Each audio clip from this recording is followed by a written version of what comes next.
오늘은 우리 여러 가지 방정식을 할 건데, 여러 가지 방정식 단어는 크게 두 가지로 구분이 되죠. 그죠? 오늘은 여러 가지 방정식.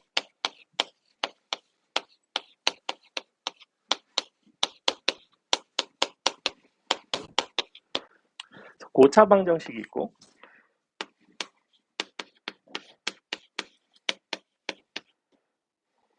3, 4차 방정식.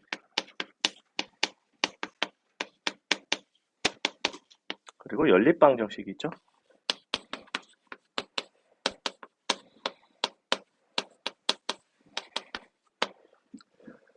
3, 4차 방정식 같은 경우에는 이제 3차 방정식과 4차 방정식 이 두 가지 정도만 이제 다루는 편이고, 이제 수투 선행을 해보신 분들은 알겠지만 실제로 우리가 다항함수 중에서는 정확히 4차 함수까지만 다루죠. 그죠? 3차 함수 하고 나서 4차 함수에 대한 얘기를 하는데, 그래서 이쪽에서 무슨 3차 함수 같은 경우에는 주로 어떤 형태로 많이 나오냐면, 인수분해가 되는 경우에는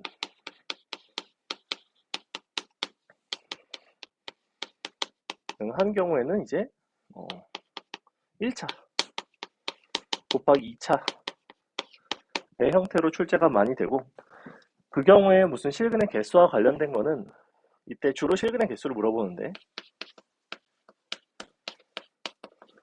혹은 무슨 중근에 대한 판단이라든지, 이 부분에서 이제 1차 그리고 2차 각각에 대해서 이런 판단을 할 필요가 있었죠. 우리가 예를 들어 서로 다른 세실근, 이 포인트는 나중에도 계속해서 나오는 것들 중에 하나인데, 이 녀석이 가지는 실근 1차 함수는 기울기가 0이 아닌 이상은 항상 한 개의 실근을 갖죠. 그죠?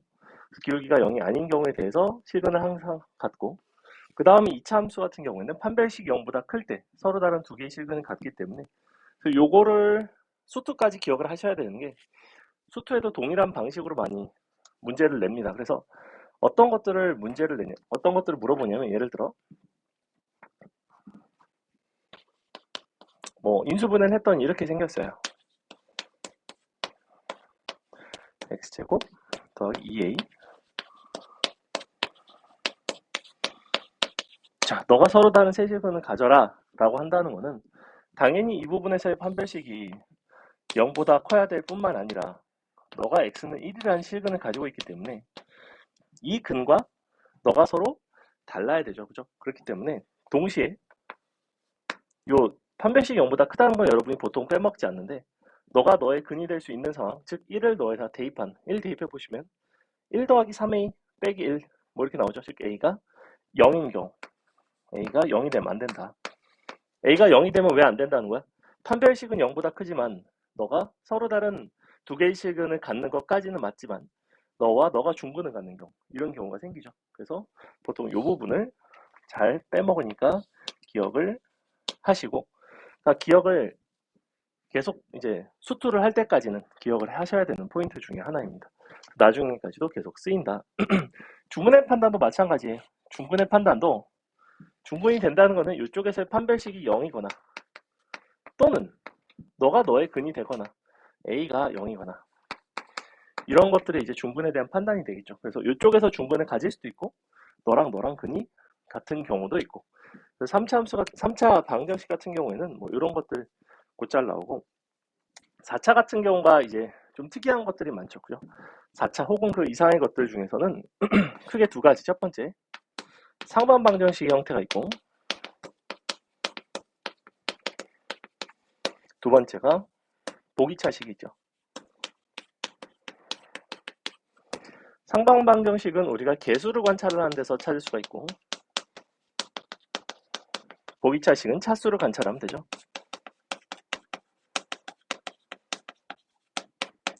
이쪽은 사실은 굉장히 어떻게 보면 기계적이에요. 무슨 말이냐면, 개수에 대한 어떤 대칭성이 존재하면 상반방정식이라는 거를 캐치하기만 하면 상반방정식을 풀어내는 방식이라는 거는 정형화되어 있단 말이에요. 아주 창의적인 것들이 별로 없어요. 마찬가지로 보기차식에 대한 상황도 역시 우리가 차수를 관찰을 했을 때 제곱에서 제곱을 빼는 형태, 혹은 x제곱을 치환을 해서 2차식으로 바꿔서 결국엔 2차식으로 풀어내는 형태.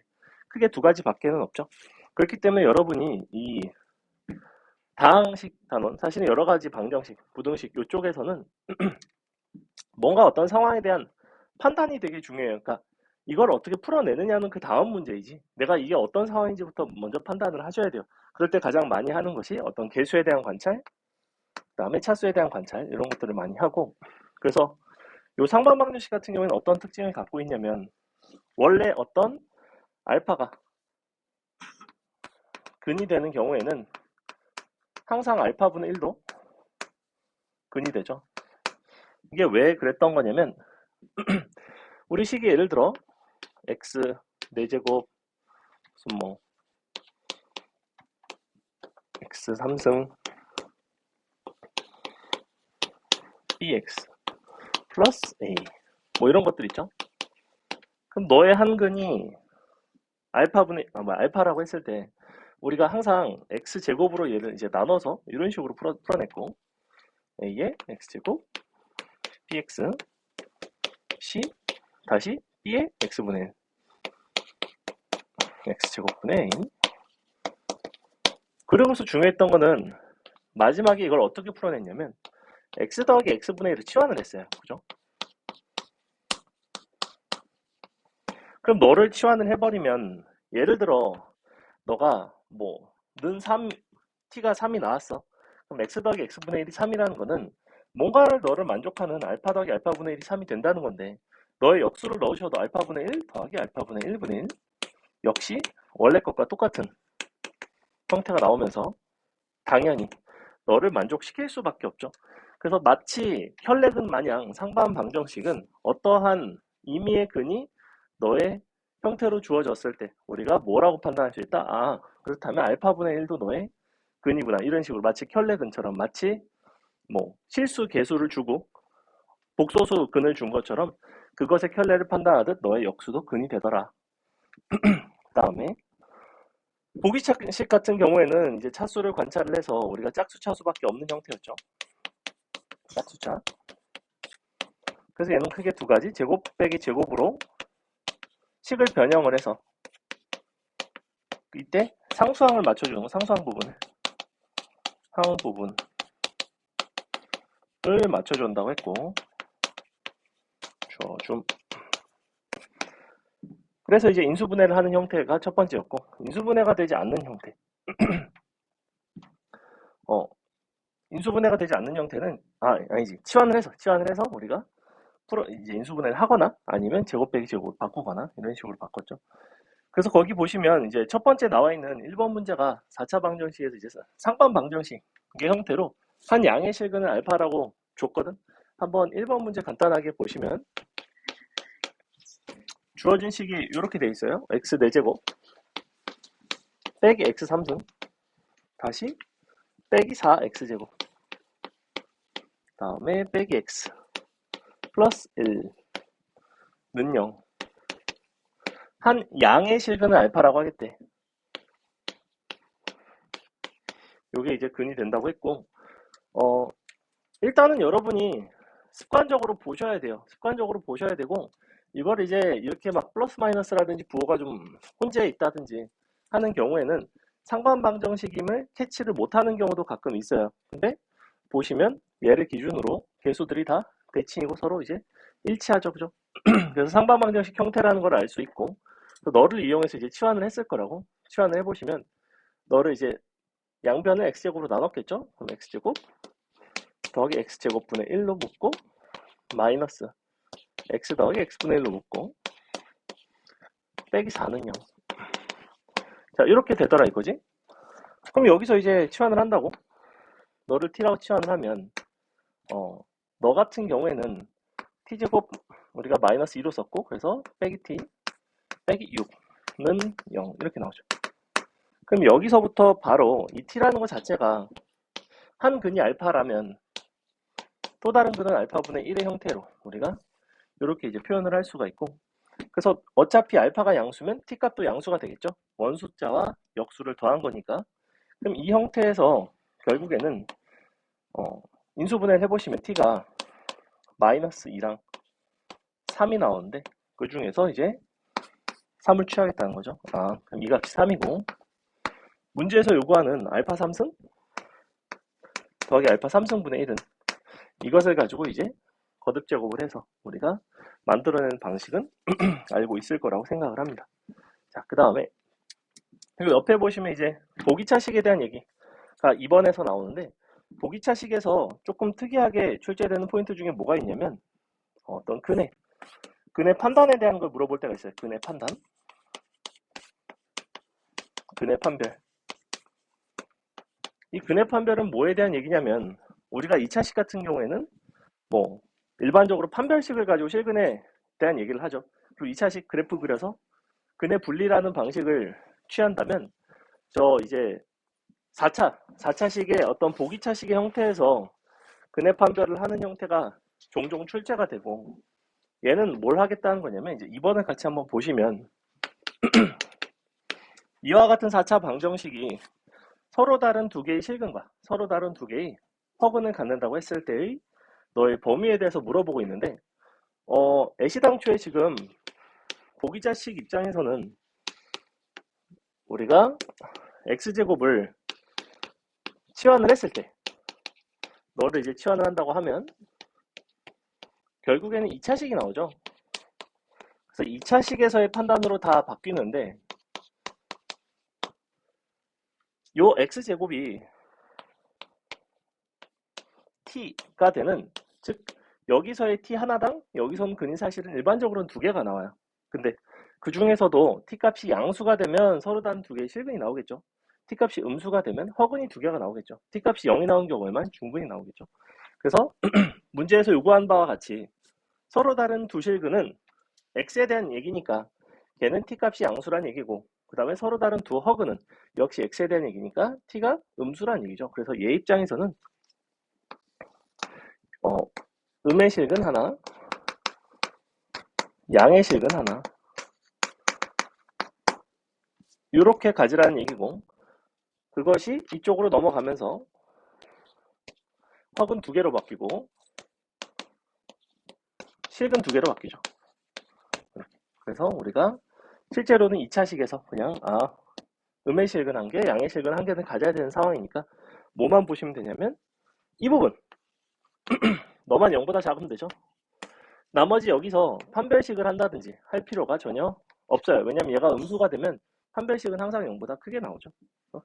요거 가지고 그냥 바로 잡아주시면 되겠다. 그래서 뭐 우리가 관찰을 해봤는데 고차 방정식 중에서 특별히 상방 방정식 혹은 뭐 보기차식 형태가 아니다. 그럼 일반적으로 이제 우리가 인수분해를 해서 풀죠. 인수분해를 해서 풀 때 뭐 여러 가지 형태들을 우리가 앞에서 많이 배웠고 보시면 요 3번부터는 이제 어떤 형태들이 나오냐면 부정방정식에 대한 얘기가 나옵니다. 부정방정식. 얘는 이제 고차방정식, 연립방정식 요 사이에 사실은 부정방정식 정도가 살짝 껴있는데 부정방정식 중에서 실수와 관련된 부정방정식이 있고 이제 정수 혹은 뭐 자연수 조건을 가진 부정방정식들이 있습니다. 근데 그 중에서 실수 부정방정식은 너무 간단해요. 실수 부정방정식은 맨날 뭐였냐면 제곱의 합이 0이 되면 각각이 다 0이 되더라. 뭐 이 정도는 아마 여러분이 충분히 판단을 할 수가 있고, 그러다 보니까 2차식의 형태로 막 섞여 있는 경우에는 우리가 제곱의 합의 형태로, 즉 실수 조건을 이용해서 저 혹시 완전 제곱식의 합의 형태가 되지는 않는가, 그러니까 저거를 제곱식의 형태로 바꾸기만 하면 판단은 누구나 해요. 근데 보통 실수 부정방정식을 아이들이 못 풀어내는 포인트는 이거를 두 제곱식의 합으로 표현해내지를 잘 못해요. 그래서 형태를 보시고 뭔가 실수 조건이 있고 그랬을 때 우리가 문자는 두 개인데 식이 딱 하나밖에 없다. 그런 경우에는 혹시 저 실수 부정방정식을 물어보는 게 아닌가 라고 의심을 해보셔야 됩니다. 하지만 부정방정식 쪽에서 실제로 많이 출제되는 거는 이 정수 조건, 자연수 조건 이 부분이 훨씬 시험에 많이 나와요. 난이도도 조금 더 있고. 그래서 어떤 것들이 잘 나오냐면 예를 들면 3번, 4번 이런 것들이 나오는데 3번 먼저 보시면 정수 조건, 정수 조건 부정방정식의 해결은 결국에는 이거야. 두 식의 곱의 형태로 표현을 하는 거죠. 그죠? 이쪽이 정수 이렇게. 이런 꼴로 변형을 하는 거예요. 어찌됐건. 그래서 인수분해를 좌변을 하셔야 되고, 그래서 정수 부정방정식의 특징은 뭐냐면 원래 주어진 식이 인수분해가 안 되는 형태여도 상관이 없어요. 양변에다 적당한 값을 더하거나 빼가지고 인수분해 할 수 있는 형태로 바꿀 수만 있으면 돼. 그렇게 생각을 하시면 되고, 예를 들어 이제 3번 같은 걸 보시면 식이 이렇게 나와 있죠. x제곱 너가 더하기 n 빼기 1 x 더하기 n 플러스 1는 0. 자, 이렇게 돼 있단 말이야. 두 분이 모두 정수가 되라고 했는데 얘를 이제 인수분해가 되라고 여러분이 적당한 값을 대입하셔도 상관은 없어요. 적당히 좌우를 식변형을 해도 상관은 없는데, 인수분해가 된다면 어차피 우리가 어떤 방식으로 인수분해가 될 거였냐면 이렇게 그냥 도입을 준다고 했죠. 이 방식이 혹시 기억날지를 모르겠어. 앞쪽에서 우리가 가르친 적이 있고, 얘네가 그럼 정수가 들어가야 되고 항등식이기 때문에 x자리에 아무거나 넣을 수가 있다고 했죠. x에다가 뭐 넣으면 되죠? 우리가 n이라는 요 불편한 문자를 없애기 위해서 뭔가를 대입한다고 했고, 그러니까 x자리에 마이너스 1이 들어가면 되겠죠. 1 더하기 너가 마이너스 1 들어가면 마이너스 n 플러스 1 더하기 n 플러스 1는 마이너스 1 들어갔으니까 마1 마이너스 알파 마1 마이너스 베타. 그리고 알파 베타는 이제 정수, 그리고 좌변도 보시면 이제 정수가 나와요. n 값은 없어졌을 거고, 그리고 얼마가 남냐면 3이 남나요? 3이 맞나요? 1 플러스 1. 맞죠?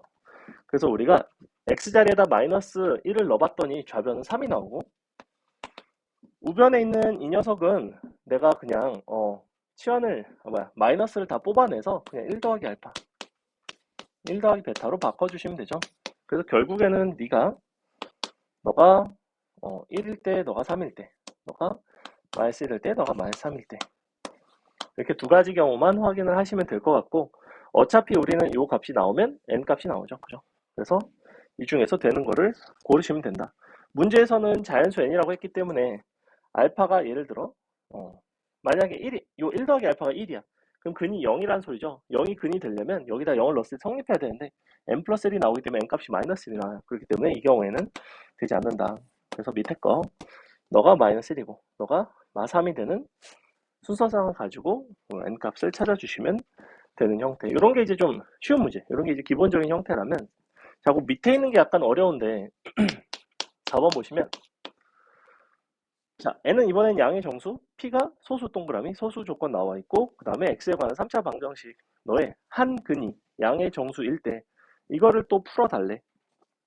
그래서 식이 이제 어떻게 나와 있냐면 x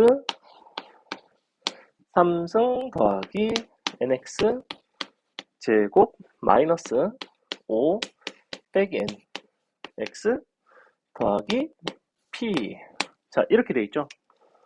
그럼 이제 여전히 사실 얘 같은 경우에도 x 자리에다가 적당히 뭔가를 대입을 해서 표현을 하려면 할 수는 있는데, 보니까 얘는 뭘로 인수분해가 되냐면 1 들어가면, 아니지, 마이너스 1 들어가면 없어지나요? 일단 x값이 마이너스 1 들어가면 일단은 없어지죠. 그리고 x가 0 들어가도 없어질 것 같고, 근데 어차피 너가 는 0을 만들어내는 거기 때문에 요 부분을 우리가 인수분해를 한번 해볼게요. 요거를 x로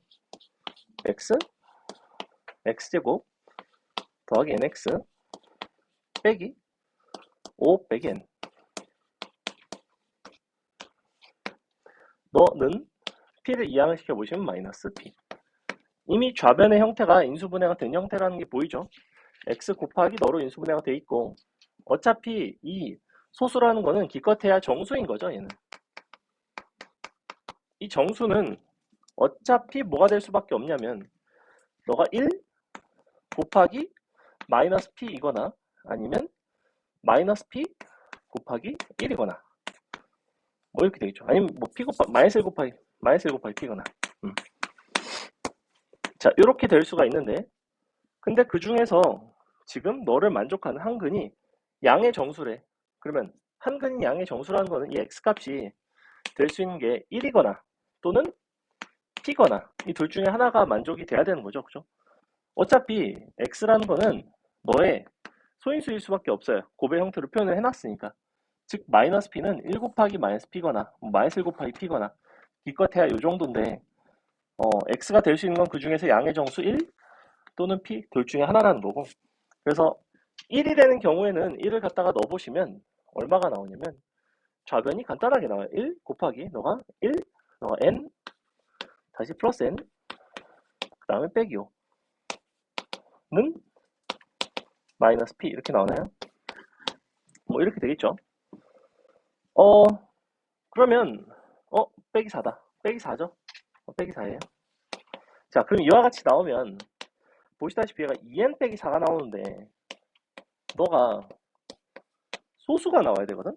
마이너스를 붙인 게. 그래서 이렇게 되고 이렇게 되고 이렇게 되고 너가 소수가 돼야 되는데, 소수. 우리는 이와 같은 형태의 소수를 아는 거라고는 딱 한 가지밖에 없어요. 왜? 얘도 짝수고 너도 짝수니까 이 소수는 2일 수밖에 없겠구나. 즉 n값은 1이구나. 이런 식으로 이제 풀어내는 거고, 만약에 p인 경우라면 p를 또 다시 대입을 하겠죠. p를 한번 대입해 보시면 어떻게 나오냐면 제곱 넣어볼게. p제곱 더하기 너가 np 빼기 5 더하기 n는 p 이렇게 나오나요? 자, 이렇게 나온단 말이야. 그랬을 때 지금 좌우가 같아야 되는데 얘를 한쪽으로 이항을 시키고 너를 이쪽으로 이항을 시키겠죠. 플러스 5 이렇게 쓸 수 있죠. 이렇게 쓸 수 있어요. 그럼 보시면 p제곱이라는 거는 이 좌변 같은 경우에는 아무리 적어도 얘가 2보다 커 나갔죠. p는 어차피 소수기 때문에 p가 될 수 있는 건 기껏해야 2, 3, 5, 7 이런 값들이 될 텐데 2가 됐을 때 좌변이 얼마가 나오냐면 p가 2가 되면 7은 2일 때가 얼마 나오냐면 3n 더하기 4가 나오나요? 그죠? 그래서 p가 2인 게 성립하고, p가 2인 건 아까 여기도 있죠? 그래서 p가 2인 게 가능하고 n이 1인 거. 만약에 p가 2가 아니면 3이 넘어가면서는 얘가 3이 되면 그 순간부터 문제가 생겨요. 왜? 얘가 지금 우변이 8이 나오는데 이미 p제곱인 9는 너보단 더 커지죠. 뒷부분은 고사하더라도 우리가 그 이후부터는 싹 다 안 된다 라는 걸 이제 확인을 할 수가 있습니다. 그래서 마지막에 이런 것들 대입해서 확인을 해 주셔야 되고, 그래서 기본적으로 정수 조건의 형태는 우리가 인수분해를 해서 고배 형태로 표현을 하고 각각에 대한 판단을 하는 건데, 이제 14번 같은 경우는 사실은 상당히 난이도가 있죠. 그죠? 자, 됐고, 그 다음에 요 연립방정식 얘기 조금만 할게요. 저 시계가 4시 아니지, 4시 50분이라서 몇 시인지 모르겠네. 지금 몇 시? 몇 분이니? 시계 있는 사람 없니? 핸드폰이 다 없구나. 미안해. 그럴 의도는 아니었고. 오케이. 자, 우리 연립방정식 조금만 설명할게요. 자, 연립방정식의 형태, 우리가 요 연립방정식 형태는 크게 두 가지가 있죠. 1차 1차가 있고 2차 2차. 특이한 형태는 기껏해야 이렇게 두 가지밖에 없고, 1차 1차의 형태는 여기서 이제 우리가 뭐에 대한 얘기였냐면 결국에는 그러니까 연립을 하겠다. 연립을 하겠다는 거는 뭔가 문자를 하나로 정리를 하고 싶은 건데, 이게 이제 간단하게 1차 1차의 형태는 사실은 x가 y에 대한 식으로 혹은 y가 x에 대한 식으로 나오다 보니까 그냥 대입하면 한 문자에 대한 식으로 나오고 이제 해가 주어지는 경우가 많고, 그러다 보니까 1차 1차의 형태에서는 그런 단순한 연립을 잘 물어보지 않고 주로 어떤 상황을 물어보냐면 해의 상황이 존재할 수 있는 것들이 이제 원래 하나의 식은 그 다음에 부정과 불능이 있었죠. 얘가 이제 무수히 많은 거, 얘가 없는 거. 이거를 어떤 관점으로 보겠다는 거냐면 1차 1차를 그래프의 관점, 직선의 관점으로 보겠다는 거예요. 하나의 실근은 서로 교점을 갖는 이런 가장 일반적인 경우, 개 많은 거는 너랑 이렇게 겹치는 경우, 불능인 거는 서로 평행하는 경우. 그래서 크게 세 가지 케이스로 우리가 이 회의 상황 자체를 알고 계셔야 되고, 그래서 문제에서 뭐 1차식 2개 주고 너가 뭐 서로 다른 2개 이상의 실근을 갖도록 뭐 하는 뭐 어쩌고저쩌고 막 이렇게 물어봐. 그러면 근 자체가 한 개가 넘어간다는 거는 무슨 소리야?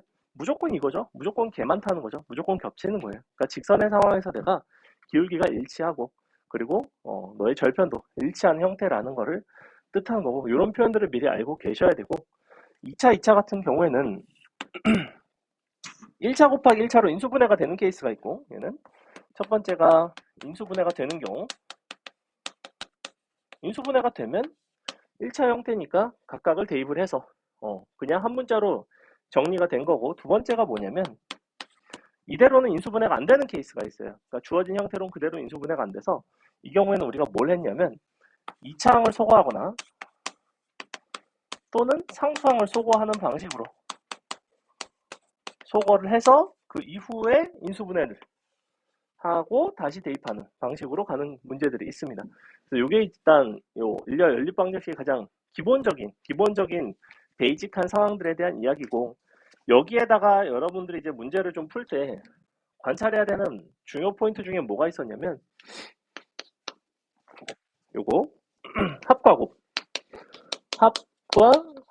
곱의 형태로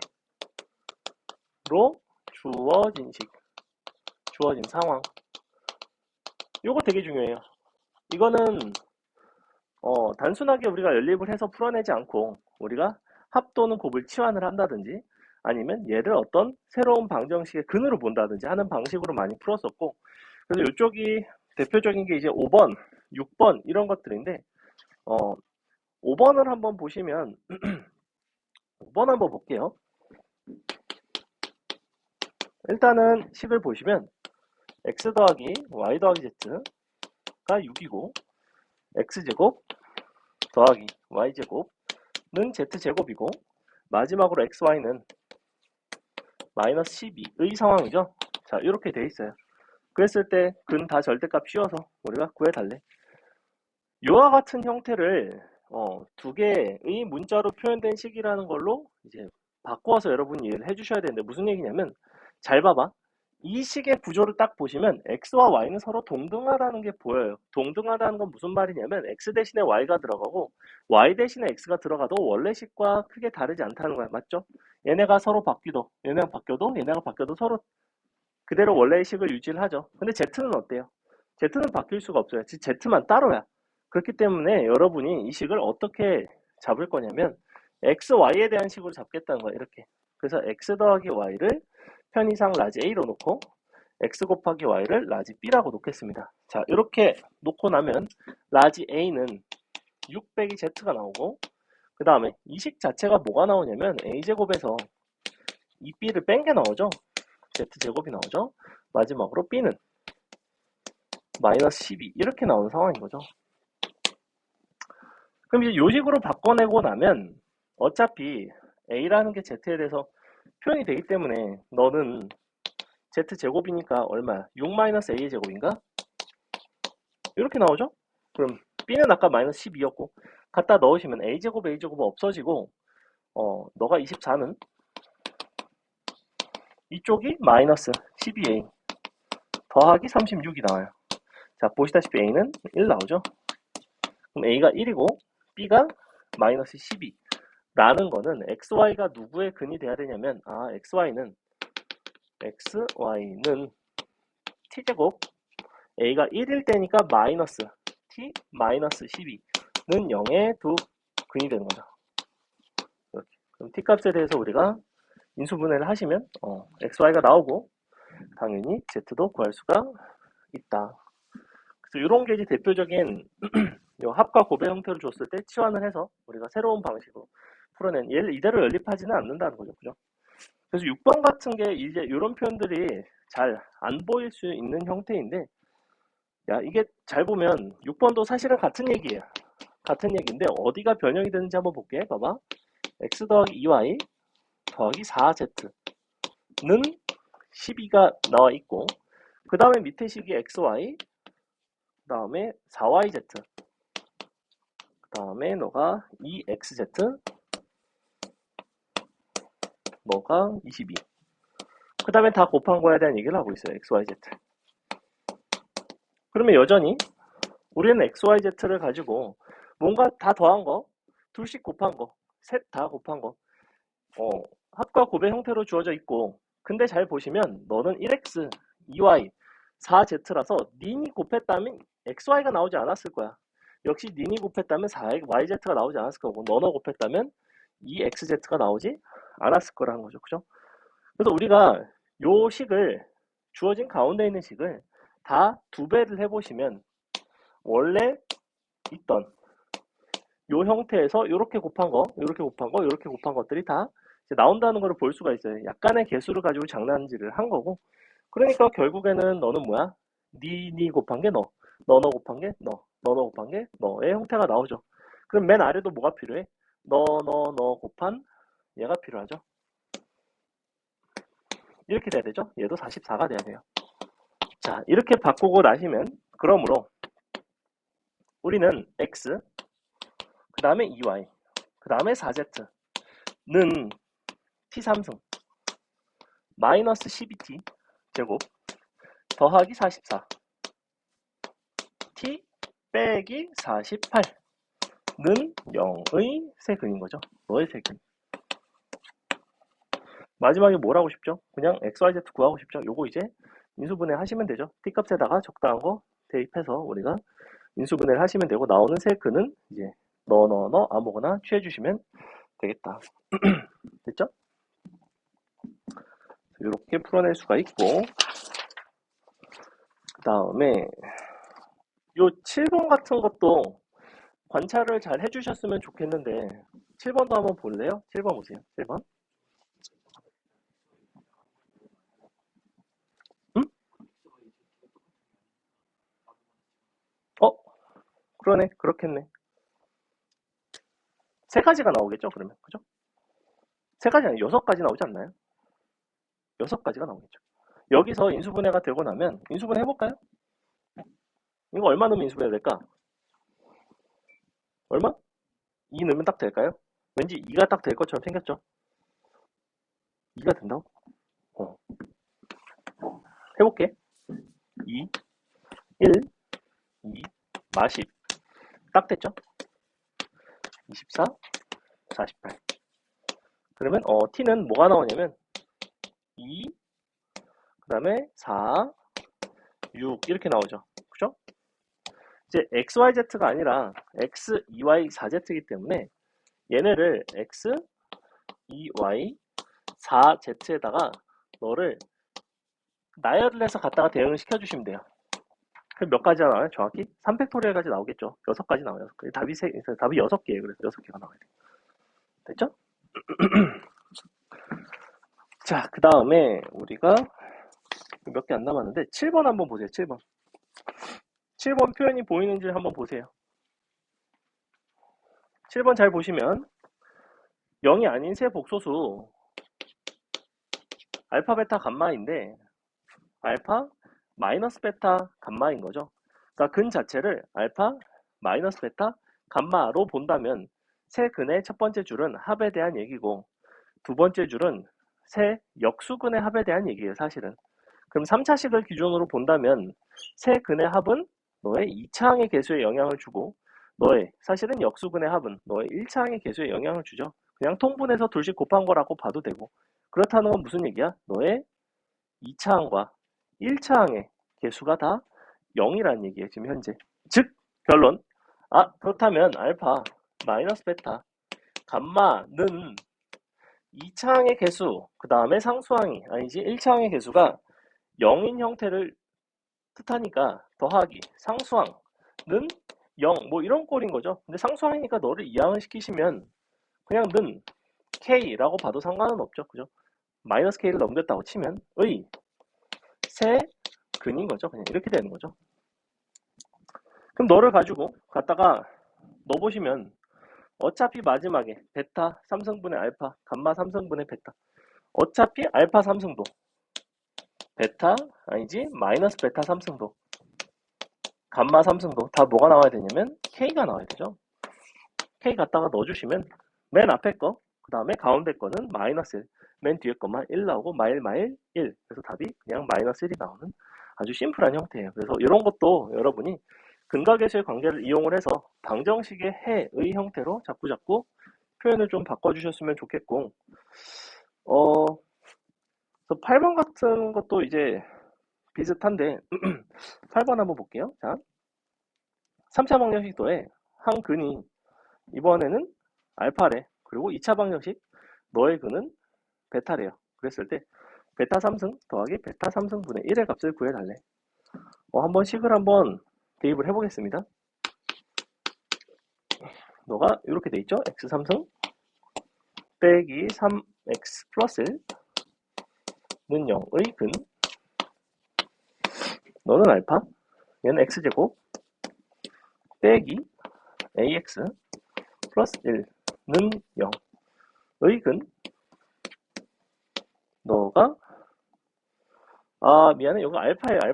알파 요거 a 아니고 알파예요. a면 못 풀죠. 요거 알파예요. 가운데 있는 거 a 아니고 라고 할 때 구하고 싶은 건 얘를 구해달래. 베타 3승 더하기 베타 3승분의 1.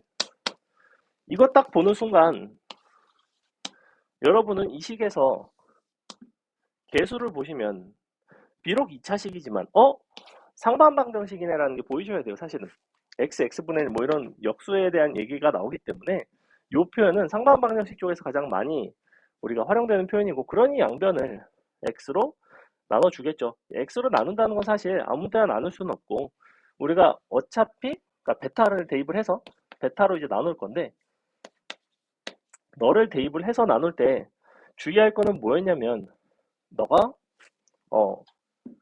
0이 될 수 있는지를 보셔야 돼요. 근데 베타가 0이 될 수가 없죠. 왜냐면 1은 0이 되니까. 베타는 무조건 0이 아니에요. 그래서 양변을 베타로 나눕니다. 베타 빼기 알파 더하기 베타분의 1이니까 더하기 베타분의 1는 알파의 형태로 바로 바뀌죠. 그래서 이 부분을 이제 이 표현을 잘 봤다면 얘를 이용을 해서 이제 어떻게 하시면 돼요? 얘를 표현을 할 수 있죠. 그럼 너를 표현할 때 어떻게 해? 너는 알파에 3승에서 빼기 3 알파 써주면 되죠. 그죠? 근데 네가 어디 있어? 여기 있네. 너의 근이 알파네. 알파 3승 빼기 3알파는 2항 마이너스 1이 되는. 그래서 이런 거 이제 우리가 식변형을 이용해서 풀어낼 수 있다. 그 다음에 9번, 10번 공통근 문제를 선생님이 넣어놨는데, 공통근 문제는 여러분이 약간의 관찰력이 조금 더 필요하고, 공통근은 이제 어떤 식으로 활용을 하는지 한번 볼게요. 자, 9번, 10번까지만 할게요. 보시면 한 근이 1 마이너스 루트 2i인 3차 방정식 너와 2차 방정식 너의 정확히 하나의 공통근을 갖는데, 그때 세 실수 A, B, C에 대해서 A 곱하기 B 곱하기 C의 값을 구해달래요. 자, 먼저 한 근이 1 마이너스 루트 2i라는 점에서 여러분은 바로 뭘 관찰을 했을 거냐면, 혹시 모든 개수가 실수인가를 관찰을 하겠죠. 모든 개수가 실수라는 거를 찾았으니 우리는 나머지 하나의 근이 1 더하기 루트 2i라는 걸 알 수가 있어요. 그래서 기본적으로 요 식은 x, 그러니까 너가 근이 1 빼기 루트 2i와 그 다음에 1 더하기 루트 2i로 구성이 되어 있어요. 자, 이렇게 되어 있을 거고, 그 다음에 또 다른 하나의 근이 있겠죠. 뭔지 모르겠지만 알파라는 하나의 근이 있다고 치자. 지금 현재 주어진 첫 번째 3차 방정식은 이렇게 세 개의 근을 갖고 있는 상황이에요. 근데 잘 봐봐. 우리가 첫 번째 줄과 두 번째 줄, 지금 요 식과 너는 0과 x제곱 ax 플러스 2는 0, 요 둘에 뭔가 공통점이 보이지 않니? 이 공통점을 잘 관찰을 해주세요. 공통근에 대한 얘기고, 공통점이 보여요. 뭐가 보이죠? 준설 뭐가 보이니? 두 방정식에 공통점이 있어요. 둘에 뭐가 같아? 두 방정식에? 민재 보이니? A가 같죠? A가 같다는 건 뭐가 같다는 거예요? 두 방정식에 합이 같겠죠. 합이 같아야 돼요. 그렇다는 거는 너를 다 더한 거랑 이쪽에서 더한 게 기본적으로 같아야 되는데, 생각을 해보시면 얘는 이 2차식은 이 세 개 중에서 당연히 누가 공통분일 수밖에 없어? 이런 게 공통분일 수가 있나? 얘는 공통분일 수가 없어. 왜? 단 하나의 공통근이라고 했거든. 만약에 너가 너의 근이면 너의 켤레도 너의 근이 돼야 되기 때문에 공통근이 두 개예요. 근 하나가 공통이라는 건 무조건 네가 공통이야. 그죠? 그래서 윗식의 합이랑 아래식의 합이랑 정확히 같아야 되고 그러면 위를 다 더한 2 더하기 알파랑 이쪽에서 더한 알파 더하기 또 다른 베타가 있을 거 아니야. 맞아? 그럼 이 베타가 누가 될 수밖에 없어? 너가 2가 되겠지. 너가 2라는 얘기는 너에다가 대입해 보시면 A 값이 나오고 A 값이 나오면 이제 사실상 다 끝나겠죠. 왜? 뭐 알파가 나오죠. 그죠? 너 이 대입하면 얼마나? A 값 4 더하기 2A 더하기 2는 0이고 A는 마3 나오거든? 즉 아래식은 사실은 이렇게 생겼던 거야. X 빼기 1 X 빼기 2 네가 2니까 알파가 1일 거 아니야? 알파가 1이라는 거는 너가 1이죠? 그러면 너가 누구의 근? 요 x제곱, x세제곱 요식의 근이 되는 거죠. 이렇게. 그래서 우리 인수 잡고 그냥 식 써주시면 끝나는 문제. 그래서 이런 부분들은 여러분이 공통분 쪽에서 단순하게 뭐를 대입한다라는 것보다도 뭐에 대한 관찰로 이 문제를 풀어냈어요? 너의 개수에 대한 관찰로 풀어냈죠. 선생님이 오늘 수업을 시작을 하면서 개수에 대한 관찰을 해야 된다라고 한 포인트는 단순하게 상반 방정식 혹은 뭐 보기차식 그런 것들과 관련해서만 얘기를 하는 게 아니라 늘 그런 부분들을 염두에 좀 두라는 거예요. 특히나 근과계수의 관계를 쓸 수 있는 상황이 많이 나온다. 자, 10번 여러분이 한번 풀어봅시다. 풀어보세요. 공통분을 갖는다고 했고 이런 식으로 지금 보시면 얘도 굉장히 간단하게 풀리는 문제인데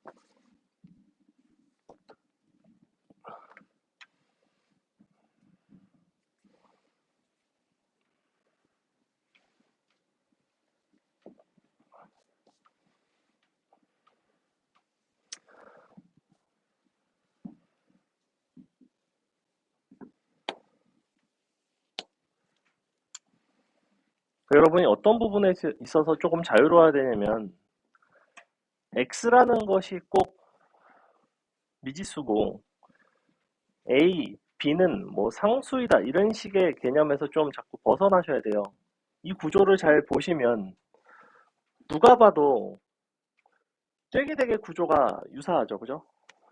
굉장히 구조가 유사하고 그러니까 나는 이것을 어떻게 해석할 수 있냐면 A와 B는 너는 T제곱 더하기 X T 더하기 T분의 1는 0의 두분으로 볼 수 있죠. 아니죠. X제곱 미안해. X제곱 의 두분으로 볼 수 있죠. 이런 관점으로 볼 수 있죠. 분명히 여기다가 T자리에 A 넣고 T자리에 B를 넣어도 성립하는 형태란 말이야. 즉 이제는 X라는 것 이런 것들을 개수로 취급을 하고 얘네를 변수로 본다면 공통분 알파를 이제 어차피 대입을 했다고 치면 이제 사실은 식이 이렇게 나오겠죠. 알파 제곱 알파 xt 이렇게 양변에다가 t를 곱해 보시면 식이 이렇게 나와요. 너가 알파 t 제곱 t에 관한 2차식이죠. 더하기 알파 제곱 t 더하기 1는 0 이렇게 나와요. 그럼 보시다시피 얘는 이제 t에 관한 2차식인데 a 더하기 b가 1이라는 걸 뭘 준 거야? 두근의 합을 줬네. 두근의 합이라는 건 뭐예요? 너분의 너죠? 그럼 뭐야? 마이너스 알파인가? 문제에서 애초에 물어보고 있었던 게 알파였으니까 여기서 이제 근각에서의 관계 식소고 바로 나오죠. 이거 이해가요? 너네가 이거는 익숙하잖아.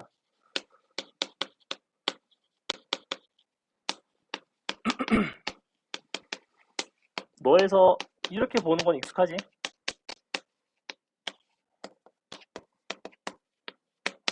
이런 관점은 이제 익숙할 거라고. 근데 얘는 왜 이렇게 안 봐? 어차피 시계 구조가 완벽히 동일한 데서 똑같아요. A, A, B, B. 아, 그럼 너 자리에 T라고 넣으면